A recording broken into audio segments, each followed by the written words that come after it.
And we are live on YouTube for Rockin' Plus subscribers, and if you're subscribed to this channel, for you as well. It's season 9 already, and we're here to talk about your Missouri basketball Tigers. I'm excited. You're excited. The season's still going. Non-conference season is still going. I'm your host, Sam Snelling. If you are watching on YouTube, make sure that you hit that subscribe button. Hit the like. Help the channel grow a little bit. With me, as always, on your left now. Used to always be on the right. Now he's on the left. Mr. Matthew J. Harris. Matt, how are you? I'm fine. It's one of the best days of the year where I can set the out of office message until January 5 and just Working in education, man. It's the office is officially shut down. This is not me. This is institutional policy at Indiana University. So to celebrate, I've got my Clark Griswold shirt on today, and it's Christmas vacation. So I'm good. Feeling better after what I watched on Sunday, and moderately optimistic about what we could see come Monday. So it's not a bad time. It's not a bad time at all. yeah. I like the last few days have been a bit of a blur. I had to actually like think about because we did plan on recording on Monday. Um, I I got sick and was down for the count pretty much through Tuesday. Your immune system couldn't um, handle garbage time. Just could not handle yeah, garbage time. I think it was just like the gut punch of like the last quad four game, having to watch the last quad four game of the season. It broke Uh, you. It broke. the release, my body was just like, I'm giving up. Um, but I'm just now kind of starting to feel like myself. If you notice, the voice is a little different. Yeah, I'm still congested. Apologize for that. But we did want to record before the weekend, get this going, so we can kind of stay on path because we got the holidays coming up, Mm. and the holidays always means bragging rights. But before we talk about bragging rights, let's talk a little bit about Alabama State. Kind of a little bit of a letdown game. They played okay. Yeah. They just didn't really shut the door. Um, and then with Bethune Cookman, I thought they really played pretty well. They defended well. They didn't take care of the ball very well, but they did everything else well. And I think if you're looking for reasons to kind of still think this team can kind of figure this out, that game gave you probably more hope than you've had in a few weeks. Yeah, I think I wrote in the lineup review today that it was just sort of, which is over on Rockin' Plus. You don't want to overhype one data point and treat it as a turning point or, sort of a microcosm of a season that, could be on the upswing. But it was just nice to see them do the very boring things that you expect a good basketball team to do. And that is like execute a scout. Like they had, a pretty straightforward scout on Arterio Morris, show him bodies and ball screens consistently, make him settle for jumpers, and when he rejects a ball screen, stick tight to him and walk him to help. They did that, with Daniel Ruzan, the point or the kind of the you know technician on the block for Bethune. Make him post far away and don't let him kind of get to his drop step. They did that consistently. They made him get off the ball. They made him, take tough shots. They had a couple breakdowns against Jacoby. One of the I can't remember his last name, but against Jacoby, he went for 15, but on like 4 of 10 shooting. So it wasn't like the most efficient performance. But in general, you watched Missouri and you saw them executing 3 scouts against the top 3 guys on the scouting report with consistency. And that's something good teams do. They just come out and they execute what they're supposed to do. And that consistency lets you steadily build a lead while you're turning the ball over 25% of the time, or you're not quite getting maybe the kind of consistency you want out of your half court offense, but being able to string together stops and create some turnovers and occasionally get some runouts lets you build a 15-point lead at half, and then you come out in the second half and you put them away with an early run. So it was just nice to watch kind of a pro forma performance from this team, as they're also going through a little bit of rotational tweak. So is it something that we can look at and say, man, this is the team we've been waiting on. Probably not, but there was enough competence that you can go, okay, I got to give them due credit for showing up on a Sunday before finals week and locking in and doing their job. It does sort of feel like the roster right now is still kind of searching for like one more guy um, to kind of step up and sort of be like a fixture. Like I think Missouri's strength last year, uh, really was obviously like you had Mark Mitchell most nights, you had, Tamar Bates most nights, you had, Caleb Grill most nights. Like those guys were going to be good. But then you also had like some nights where, it was Tony, some nights it was Ant. Hmm. Whatever the mixture was, there was always like, a fourth or maybe fifth guy who was going to help you and play well. And that's sort of where it became, Trent Pierce, another guy, um, almost forgotten this year as he's been on the bench the whole time. But it takes a team from being like a borderline NCAA team to being like solidly in or something when Missouri was playing well all the way up to like protected seed level style of play. And I think they haven't. I do think settling into the lineups that we saw, where you get more shooting and cruise in the game sooner. You get a more balanced starting five. I think it's going to help maybe elevate and hopefully they can find that kind of fourth guy because it really like Ant had a great game against Bethune, but before that he had been kind of struggling and really it really felt like for a lot of games it was essentially like Mark Mitchell and Jacob Cruz kind of carrying a big portion of the load. Now we're fortunate that those guys were up for it, and you have to think kind of going forward. At the very least, Mark Mitchell has proven that he can be a reliable scoring leader. Um, but past those guys, like it really looks like we're kind of just waiting for like somebody else to kind of step in and just be all right, all right, I'm really gonna help this team out. I'm gonna be, the fourth option. It's like Sebastian Mack is trying, but he hasn't quite been able to like find his role yet. Yeah, and I think that's sort of one of those things. I think it's important for us to take accountability. We'd bang the drum for well, they got to change some lineups and get some spacing improved to get set going, and they changed some lineups and they've changed some rotation stuff, and they've gotten him they've gotten him on the floor with less time around guys like Sean that maybe will clog up that lane. And there were still some struggles for him, still some forces, still some questionable shots off the bounce.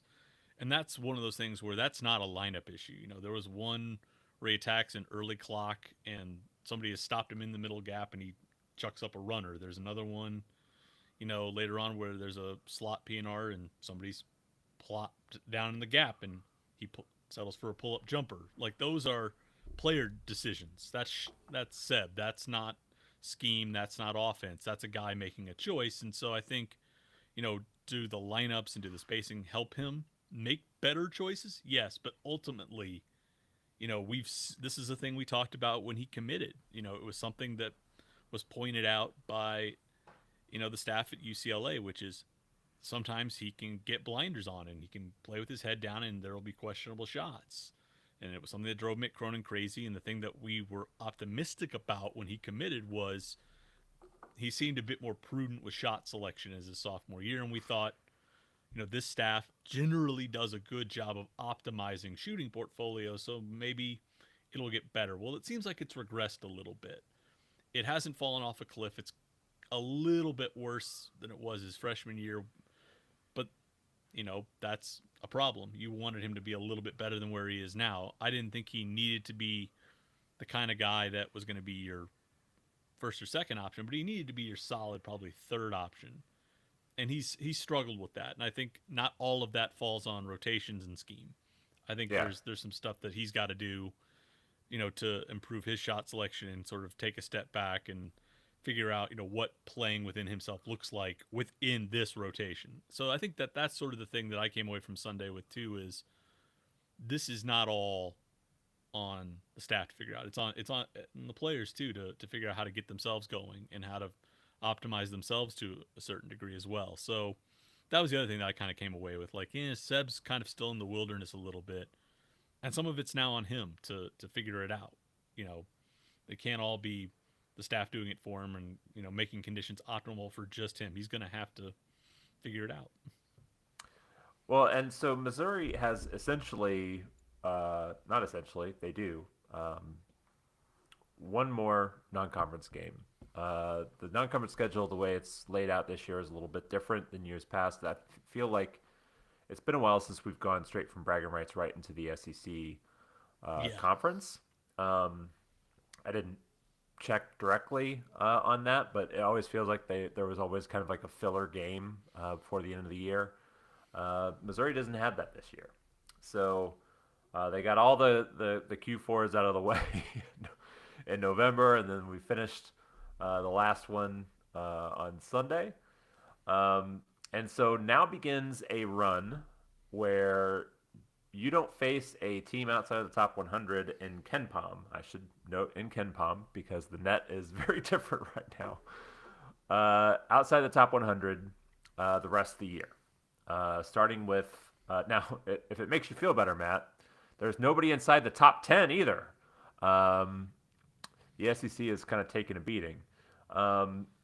But coming up, you have number 12, Illinois, who is the nope, 10th, Vanderbilt. Second highest rated opponent left on the schedule. So it's an opportunity every year to get a team, and I really feel like if you've watched college basketball outside of Missouri, and I know you have, I know I have, it really feels like there's a growing collection of like maybe like 5 to 6 or 7 like really good teams, and then like there's a second tier that teams that are quality, that are pretty highly ranked in a lot of the metrics, but are very flawed at this point, and they have Yeah. some bumps in the resume. And Illinois qualifies there. I think coming into the season, you and I both looked at what they had built and like, okay, like I can kind of see how this would work out, and they've run into a few roadblocks. Yeah, I thought it was interesting. The Field of 68, last night was saying, are you in or out on Illinois? And I thought, Randolph Childress made a really good point. They're saying their guard play is still phenomenal. It's the question of do spots 3, 4, and 5 have the tenacity and toughness to get them where they want to go? And I think that's a pretty open question right now. I think they've also been really fortunate that Keaton Wagler has really overperformed as a freshman because they brought in Mihajlo Petrovic, another European who he was hurt to start the year, and that probably influenced it. But he's been, if you look at games where Illinois lost, usually the inflection point is Mihajlo Petrovic's on the floor. So, and then he has played 7 minutes in the last 3 games. So functionally, Brad, is having to play just 2 ball handlers for 90% of minutes. And those 2 ball handlers are really good.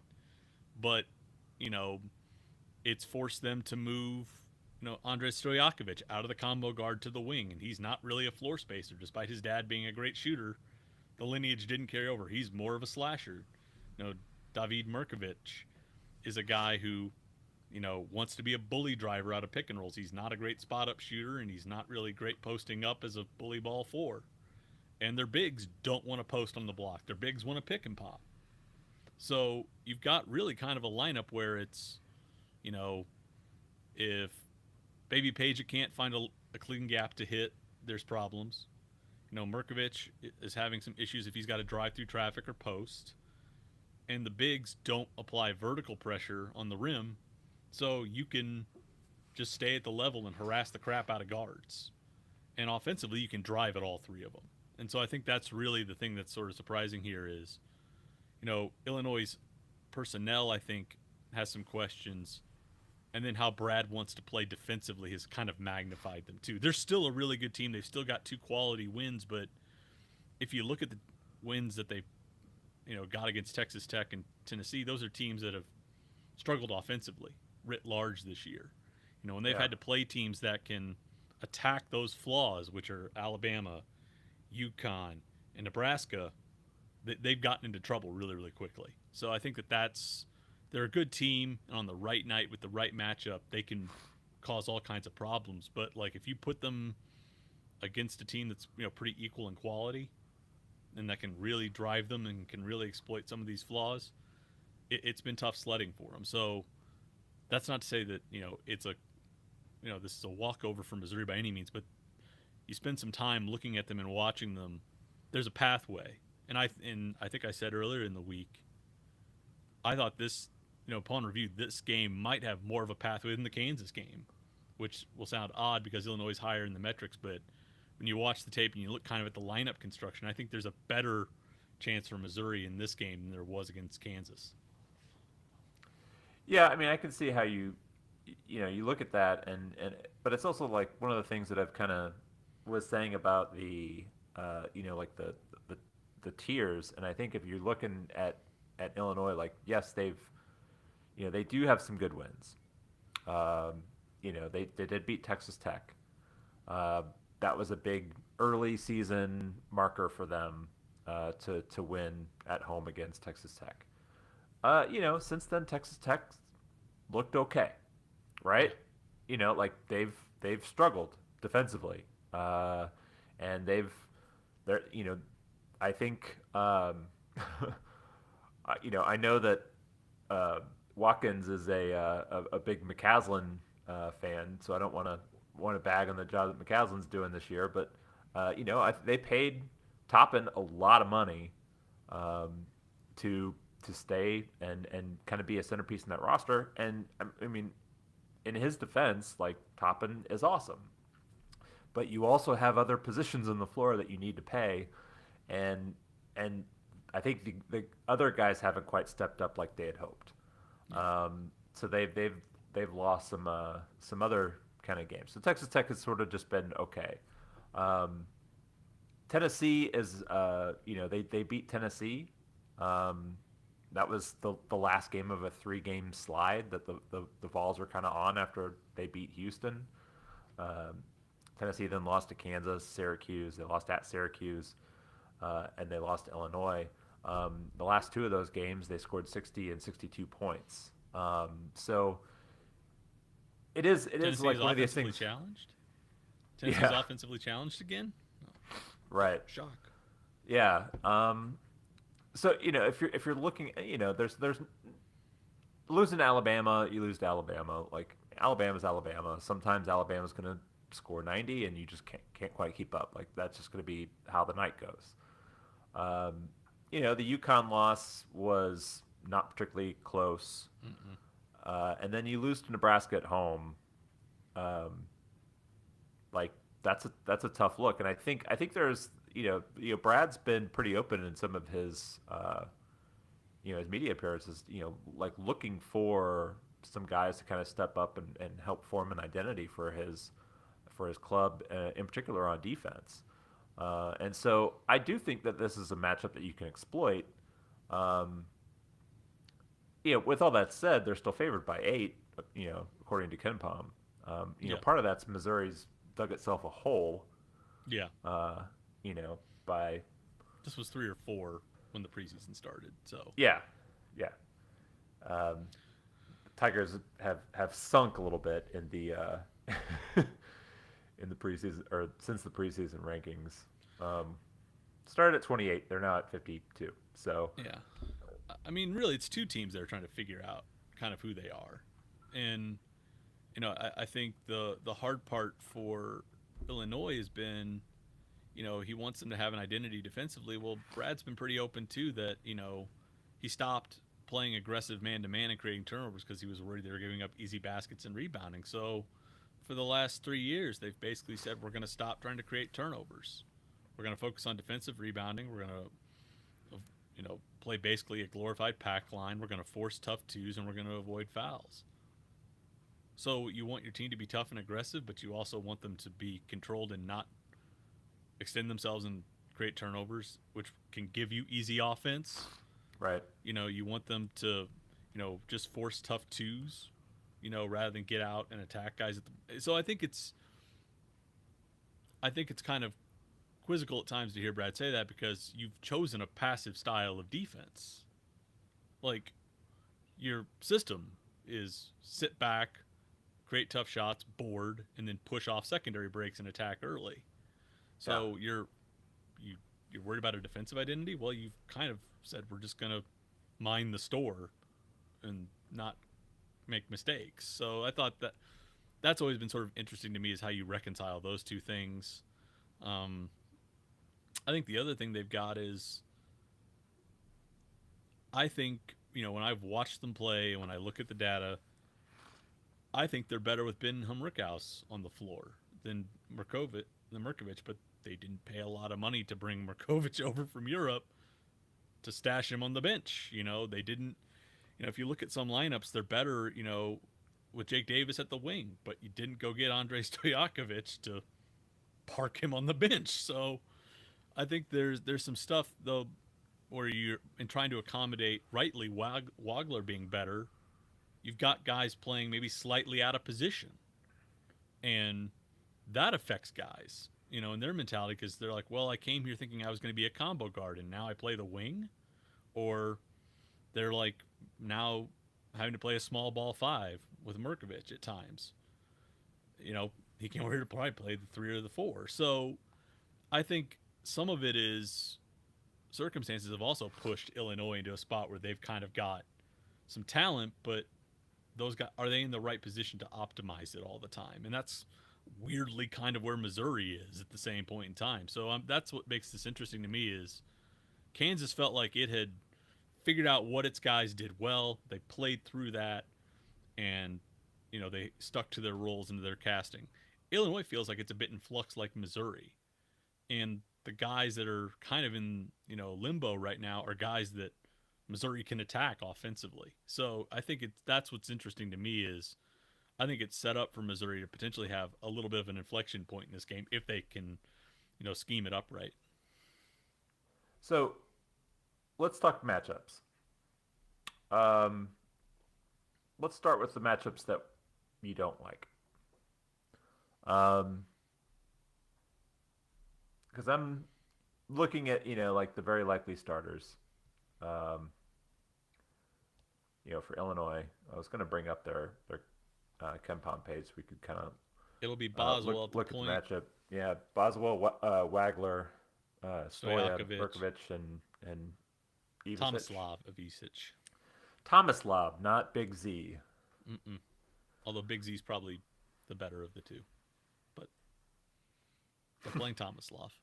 Yeah. So, thank you, I guess. Yeah. I think the question's going to be what do you want the approach to be with Kylan Boswell? When teams have had success against Illinois, they have either used a mobile five at the point of attack in ball screen defense to show him an extra body to keep him from turning the corner aggressively. Sometimes, if that big is mobile enough, it'll be a delayed switch. Like that's what Alabama did. They brought Keaton Bristow or somebody off the bench, and he was a mobile enough five that they could play him at the level, wait for the initial defender, the ball defender to switch to take the Bristow's man, then he could slide with Boswell. Other teams have just said, look, we're going to put a body at the point of attack. We're going to make you move off the ball, and we're going to and see if other guys can go make a play for it. So I think that's going to be the question is how they want to defend Boswell at the point of attack, and can they apply just enough pressure to make him move the ball and have other guys go create. Wagler can do it a little bit, but he's kind of become a spacer for them. But I'll be interested in how they want to tire Boswell down at the point of attack, make him move the ball, and make other guys go make plays. That to me is the big thing I worry about is how they're going to do that. Because if you get that right, I think it opens up opportunities for you. So, I mean, one of the things that you kind of talked about, are ways at least in our Slack chat the other day, ways that you think would be a good sort of wear down, Boswell and extending your defense. We've seen Missouri extend the defense, Mm. and make teams sort of work to bring the ball up the floor a little bit, not with anything super high pressure, but just sort of making them expend effort to get the ball across half court. Yeah, I would say token 2-2-1, backing into a man-to-man defense, and on the first ball screen for Boswell, you play a defender at the level or hedge it to make him give the ball up. So he's got to work to bring the ball up. You got to burn some clock. Once they get into that first action with him, now the ball is stopped up and he's got to move it quick because they're behind schedule a little bit. So that's what I would do.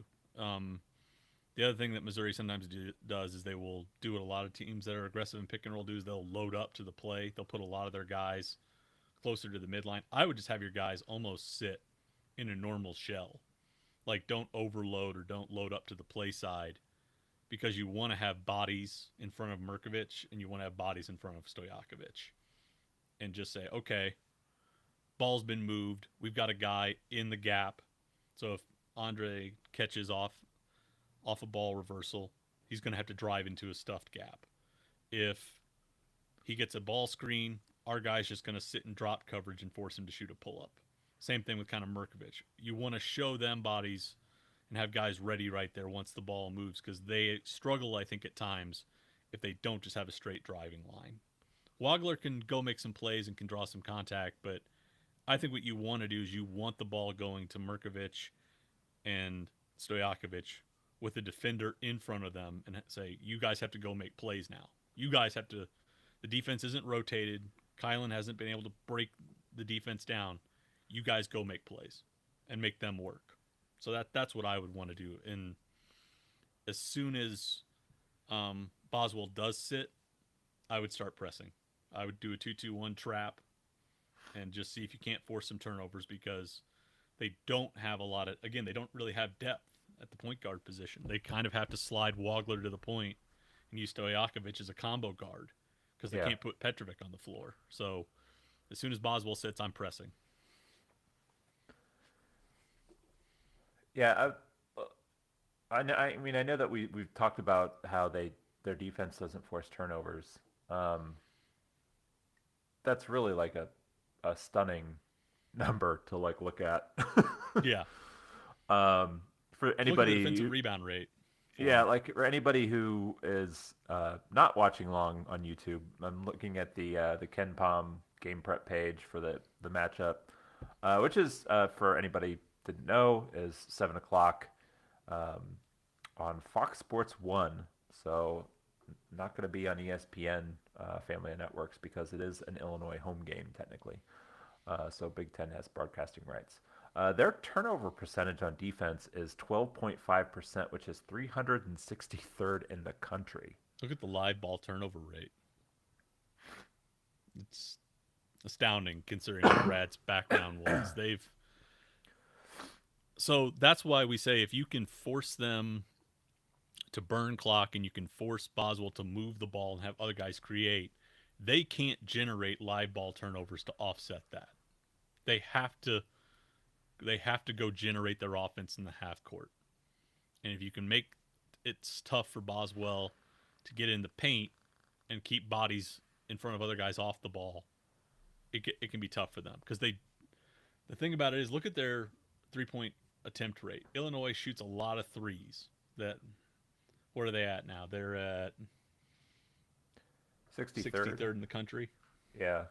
But look at their look at their 3-point shooting. It's 34%, 159th nationally, smack dab in the middle. And when you look up what they shoot off the catch, it's 31%. So they don't have shooting to pull guys out of gaps. So if you play aggressive at the point of attack with Boswell, force them to move the ball to Merkovich or Stojakovic, they want to drive it.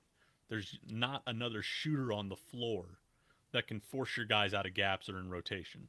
So that's, I think, why you want to, try and be a little bit more aggressive with Kylan because if other guys have to go create, they're not very good at it, and there's not shooting that can punish you. for sitting in that gap. So to me, that's what it comes down to. Make Stojakovic and Mrkovic the guys that beat you on Monday, and make them do it by creating their own offense. On the Missouri side, what are the matchups you like? I I think also one of the things. So I was going to say, like, I know that you're kind of prepping a Mark Mitchell piece. I don't want to give too much away from it, but Mark's rim finishing has been a lot better this year, and I think that that's an area that he kind of struggled with last year. And I think it's going to be interesting to kind of go up against a team that is longer at the rim than maybe some of these other teams that we've played so far, and see how Mark adjusts to that. Because, like I said, the rim finishing has been better for him. The competition level hasn't quite been there. So I'm really kind of curious to see if Mark can kind of take him kind of being terrific all season long and be terrific against Illinois, because Missouri's probably going to need him to be terrific to yeah. beat the Illini. I, I sort of start Watkins and I, in our chat, sort of started from the opposite position. Teams that have really made Illinois sweat. I mean, UConn has the kind of physicality to play direct and has the size, but Alabama and Nebraska spread them out. They hit shots and they forced Alabama to come out of, or forced Illinois to come out of their gaps and forced them to say, okay, we can't just stay parked here. We have to come out to you and we have to contest it. And then once you contest, they started moving the ball, and that created double gaps for them to hit. Nebraska pretty much said, we're just going to put Peyton Sandford off ball screens, and we're going to make Stojakovic chase him around. We're going to make Mrkovic chase him around, and we're going to get into your legs. So that's why I think that matchup, again, is so critical, because if you've got Jacob Cruz coming off staggers, coming off pin downs, coming off flares, and making Mrkovic and Stojakovic chase him and fight over, lock and trail, you're getting into their legs on defense, and then they got to come down and they got to generate their own offense. You start to get into a cyclical effect where if Cruz starts hitting some shots too, now Illinois has to come out. They have to come out of gaps to, contest those shots. And Mrkovic and Stojakovic are tired now. They've had to use some energy early. That's when you start getting Mark in empty side isolations, and you just start attacking them. You just start going at them because they're tired. They've had to work hard on both ends, and you can and now Illinois had to come out of gaps, and now you just have Mark just start attacking them. Empty side, post ups, empty side drives, get him the ball at the elbow and let him go. So I think you almost have to kind of delay deploying Mark until you get those threes and fours worn down a little bit, and you can start getting into their body and start getting into their legs a little bit. Overall, you seem to be a lot more positive about this matchup going in than maybe we were a few weeks back. Mm-hmm. How do you see this one playing out? You think Missouri's going to get on the right side? Because, like, this traditionally has been a matchup that has involved a lot of runs. Yeah. Traditionally, but in recent years, it has kind of flip flopped and gone back and forth a little bit.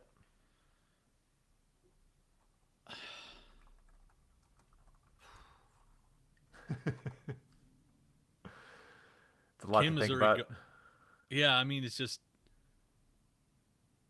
I think there are ways. I think Missouri's going to have to try and find a middle way between how it typically plays and adapting to how this game goes. And what we've seen is Missouri sometimes has a tendency to adapt to play the way the opponent does and play their style, and I don't think that goes very well. So if that continues, I think Illinois gets the win here. I think Missouri's got to come in and say, we're going to dictate terms to you. You're going to play this way tonight. We're going to set the agenda, and if you can handle that, you'll get a win. But I'm worried that Missouri's going to be content to play the way Illinois wants to play, and that's a recipe for a problem, because I just don't think that they can, if they load up into gaps, if they're, selling out to try and create turnovers too much, I think they're going to, Boswell and Wagler can get in the paint, they can draw fouls. If Ant gets a couple fouls on him from being aggressive early, now you're chasing the game a little bit. So I think, I think Missouri can win this game, but are they going to, be the ones that dictate the terms to Brad? Because Yeah, if they can do that, I think they can win this game. and that's definitely going to be the challenge. It would be nice to get something on your team sheet before you head into SEC play because the rest of the league is not helping anybody. No. Like it has been follies pretty much all uh, all non-conference from everybody. Trying to get wins. Although Tennessee finally did beat Louisville, but Louisville's also a team who, if they're not hitting They didn't have threes, Michael Brown that night either. So oh, they didn't. I didn't even know that. But they're a team that they don't hit threes. Like their game plan is a lot harder to execute. And yeah, when you rely heavily on threes, sometimes you're going to have games like that. But yeah, Missouri could really use a result here, like a good positive result, and by that I mean an actual win to yeah, mark up, a quad one win. It's a game that will age well because Illinois is very unlikely to fall out of the top 150 or top 50, excuse me. yeah, Um, and that's enough for a Q1 on a neutral. yeah. So and also might go down as like probably one of the 5 or 10 best wins for the SEC Probably, in the probably. non-conference schedule. So I think we're going to try to record again next week, post Braggin Rights, to kind of review the game, look ahead to Florida, and then it is the holidays, so we'll see how things kind of go, and hopefully nothing gets too dicey. I do want to say thanks everybody for tuning in on a off night. I realize it is a Thursday, bit of an odd night for us, but we'll be back on our regular schedule once SEC conference, gets going. So we are going to shoot for early next week. Stay tuned for that. If you are on YouTube, subscribe, all that kind of stuff. Make sure you get the notifications, and we'll be back to talk bragging rights. So thanks everybody for tuning in. Until then, take care.